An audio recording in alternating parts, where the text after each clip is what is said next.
Hey, what's up? Welcome back din sa ating channel, It's Balls TV. Alright, so tayo nagbabalik ulit mga babayan at ngayon pag-uusapan natin ang balita ang ating nakalap mula sa channel ni Ariel TV. Sa mga hindi pa po nakasubscribe sa kanyang channel, nandyan sa ibaba ang full video link mga kababayan. At sabi nga niya dito, no, barko ng Pilipinas, bantay sarado ang Sabina Shoal labang sa China mga kababayan. No? Dapat naman talaga no, na binabantayan natin yung mga isla na yan. Hindi po kagaya ng mga nakaraang administrasyon, no, na pinabayaan na lang yung mga isla ng Pilipinas. No? Ito, ginagawa ng Pangulong Bongbong Marcos ngayon, mga kababayan. Pinababantayan yung mga isla na hindi pa nauokupa ng China.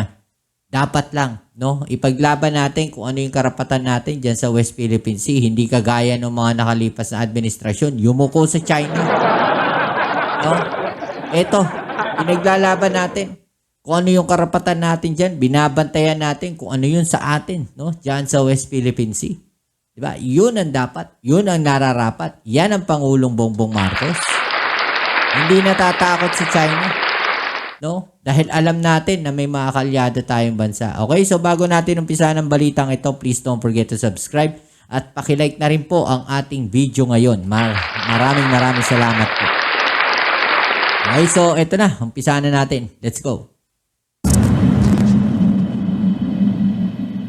Magandang araw mga ka-Aerial Defense, may ibabahagi na naman ako sa inyo. Dahil ngayong araw na ito ay may pag-uusapan tayo tungkol sa ating depensa, Philippine Coast Guard nagpadala pa ng karagdagang 3 barko sa West Philippine Sea, pero bago tayo magpatuloy huwag mo muna kalimutan mag-like, share and subscribe, paki-follow at like na rin ang aming page na nasa description na ang link.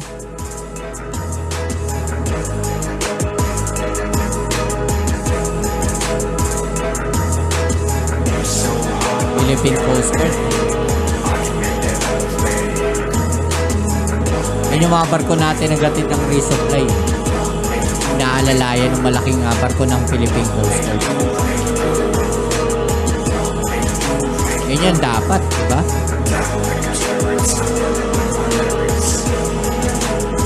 Ipinagmalaki ng Philippine Coast Guard na isang pambihirang pangyayari ang paglalayag ng magkakasama ng 3 barko ng PCG at ang malaking barko nila na BRP Teresa Magbanua sa Escoda Shoal noong Lunes. Sa isang post sa social media account, sinabi ni PCG spokesperson for the West Philippine Sea Commodore J. Tariela, na lumikha ito ng isang remarkable sight, aniya, sinamahan ng EDINPLOY na 3 44-meter multi-role response vessels ng PCG ang BRP Teresa Magbanua sa Escoda Shoal, matapos na matagumpay na nakumpleto ang kanilang resupply mission sa iba't ibang maritime features kung saan may Coast Guard substations ang PCG bago bumalik sa pantalan.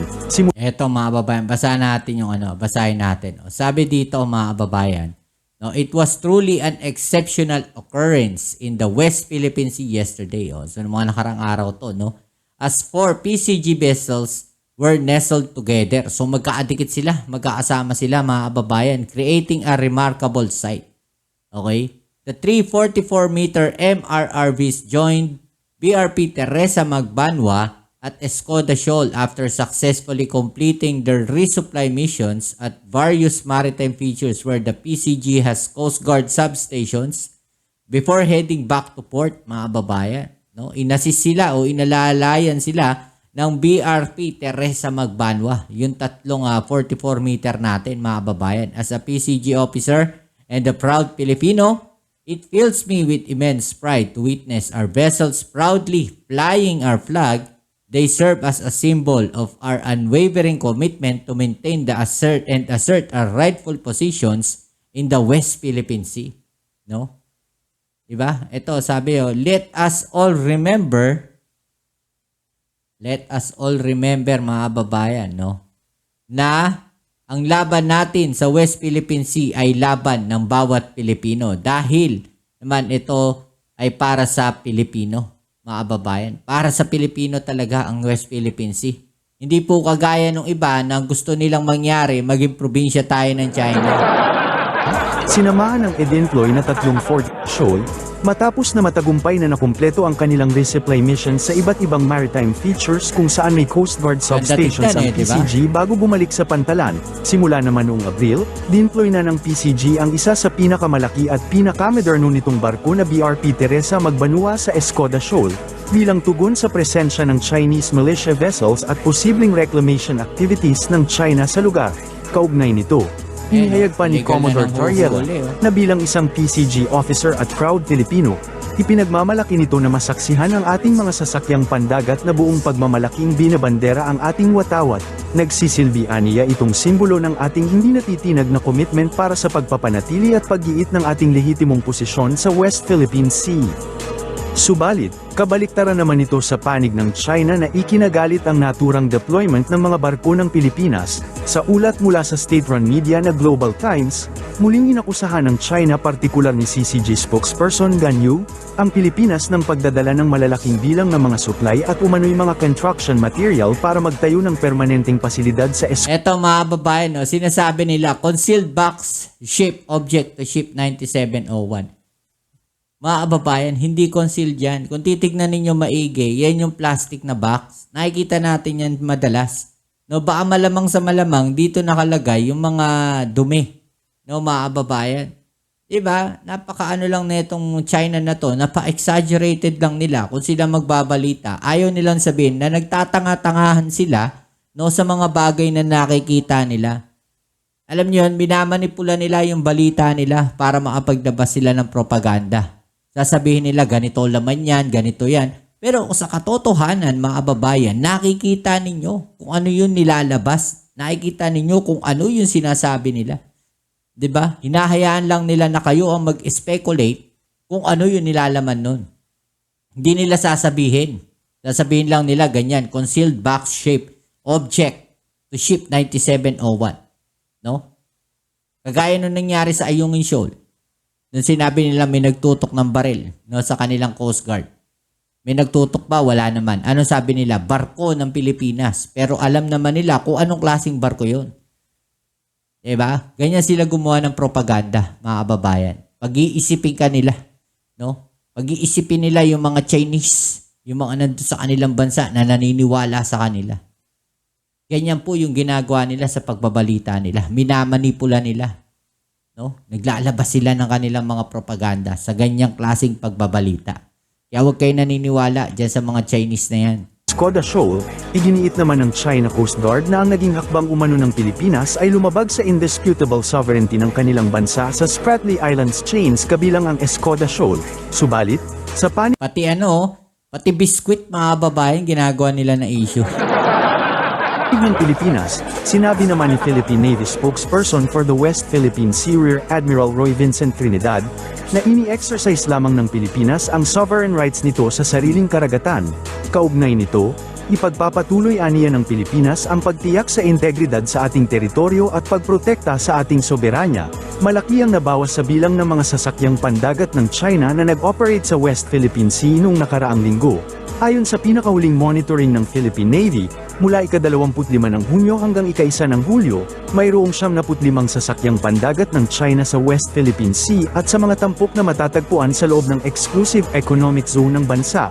Mas mababa ito sa 129 na Chinese vessels na naitala mula ika-18 ng Hunyo hanggang 24. Ang pinakamalaking deployment ay nakita sa Pag-asa Island habang nagpadala ang China ng 22 barko doon, isang barko ng China Coast Guard, isang barkong pandigma ng People's Liberation Army Navy, at 20 Chinese Maritime Militia vessels. Samantala, may tig-20 Chinese vessels sa Ayungin Shoal at Julian Felipe Reef. Ang iba pang tampok na may presensya ng Chinese vessels ay kinabibilangan ng Baho de Masinloc na may 14, Panata Island na may 8, Escoda Shoal na may 6, Recto Bank na may 4, at Parola Island na may 1. Samantala, walang na-monitor na Chinese vessel sa Kota Island, Likas Island, Lawak Island, at Patag Island, na mataang bumalik ang pinakamalaking Coast Guard ship sa buong mundo na The Monster ng China o CCG-5901, malapit sa Ayungin Shoal sa West Philippine Sea araw ng Miyerkules. Ito ay base sa monitoring ng US Maritime Security expert na si Ray Powell sa kanyang social media account. Ayon kay Powell, Bumalik ang dambuhalang barko ng China para sa panibagong intrusive patrol sa Exclusive Economic Zone ng Pilipinas, at sinamahan ito ng 102 meter na CCG vessel sa Ayungin Shoal. Sa ngayon wala pang kumpirmasyon ang Philippine Navy at PCG kaugnay sa presensya ng monster ship sa West Philippine Sea. Matatandaan na huling namataan ang monster ship sa Ayungin Shoal noong ika-24 ng Hunyo. Base sa naunang monitoring ng mga autoridad ng Pilipinas, dumaan din ang Chinese vessel sa 12 maritime features ng West Philippine Sea sa loob ng 10 araw. Maliban dito, nagtungo din ang dambuhalang barko sa katubigan ng El Nido, Palawan, na mayroon lamang distansya na 34 nautical miles mula sa coastline. Humigit kumulang 50,000 challenges ang inisyo ng panig ng Pilipinas laban sa mga sasakyang pandagat na dumadaan sa territorial waters at exclusive economic zone ng bansa sa taong ito. Ayon sa Armed Forces of the Philippines, sa isang panayam kay AFP Chief General Romeo Bronner Jr., sinabi nito na papalapit na ang ilang barkong pandigma ng China sa karagatang sakop ng Pilipinas. Ngayong 2024, mayroon ng 50,000 challenges na ginagawa sa mga barkong dumadaan sa international waters na sakop ng exclusive economic zone ng Pilipinas pati na sa internal waters. Tuloy-tuloy po yung ginagawa nating pag-monitor because we already have our radar systems, our littoral monitoring systems. Kasama rin po ito yung coordination natin and cooperation natin with other countries, yung ating mga allies and partners. So nakikita po natin yung buong picture. Nakikita natin kung sino po yung mga pumapasok ng illegal, pati na rin po yung mga eroplano and other aircraft na pumapasok sa ating air defense identification zone ay namomonitor natin. So ang ginagawa po natin ay china-challenge natin ito. In fact, for this year alone, we already have 50,000 challenges na ginagawa doon sa mga barko na dumadaan po sa ating mga international waters na sakop po ng ating exclusive economic zone. Pati na rin po yung internal waters natin. So marami po dun ang sumasagot sa mga challenges natin, pero yung iba hindi rin. So continuous po yung monitoring natin. May mga nabalitaan tayo na may mga warships yung China na lumapit po sa ating mga coastal waters. Pero gusto po namin i-emphasize na marami po kasi yung mga international maritime highway na tinatawag natin na talagang daanan po ng mga barko, not just mga maritime and commercial ships but even warships. May ilan aniyang barko ang tumubon sa mga challenge ng Pilipinas habang ang ilan ay hindi. Binanggit din ng AFP Chief na ang ilang bahagi ng karagatan ng Pilipinas ay itinuturing na isang international maritime highway, kaya maraming maritime, commercial, at kahit na mga barkong pandigma ang kadalasang dumadaan sa mga lugar na ito. Para sa mas Alright, so yung mga babayan, no? Nakikita natin na unti-unti talaga no, na nag-i-improve na ang ating Philippine Coast Guard at sandatahang lakas ng Pilipinas. No? Maganda po yan, no? Yung patuloy na paglakas po ng ating puwersa. At the same time, yung mga tulong na bumubuhos po, no? Lalong-lalo na dyan po sa pagmumonitor sa West Philippine Sea mula po sa iba't ibang bansa. No? Napakaganda po niyan. Kaya nga po gigil na gigil etong China, no? Dahil nakikita nila, namomonitor na talaga. No, at ibabalita na sa buong mundo, no, yung mga kalokohang ginagawa nila dyan. Okay? So, ayan, no, muli, huwag kayo maniniwala doon sa mga balita mula sa China. Napeke rin yun, pati balita nila, napepeke na rin. Alright, so ayan, muli, maraming salamat sa lahat ng mga patuloy na nakasuporta dito sa ating channel. At kung bago ka pa lang, please don't forget to subscribe, like, share, at comment dyan sa comment section. Kita-kits tayo sa ating next video upload. Peace. I'm out.